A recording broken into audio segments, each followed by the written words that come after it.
ஒளவையின் ஆத்திச்சூடியின் 52வது தலைப்பு சை என திரியேல் என்றவை கூறியிருக்கிறார். சை என்றால் பிறர் இகழும்படியான அந்த செயல்களை செய்யாதே. மாணவர்களும் இளைஞர்களும் அவர்களுக்கு உண்டான வழியில் செல்ல வேண்டும்.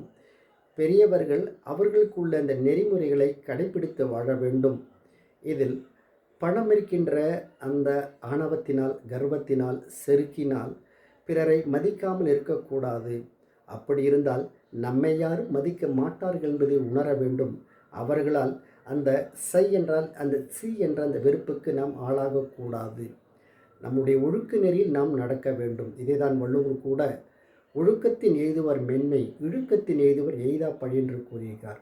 ஒழுக்கம் உடையவர்கள் மேன்மையான உயர்நிலை அடைவார்கள். ஒழுக்கம் அற்றவர்கள் அந்த பழியை அவர்கள் பெறுவார்கள். அதனால் இங்கே ஒழுக்கம் முக்கியம் என்பதை இதில் உணர்ந்து கொள்ள வேண்டும். இதைதான் ஒளவை சை என திரியேல் என்று மிக சிறப்பாக எடுத்து கூறியிருக்கிறார். நன்றி, வணக்கம்.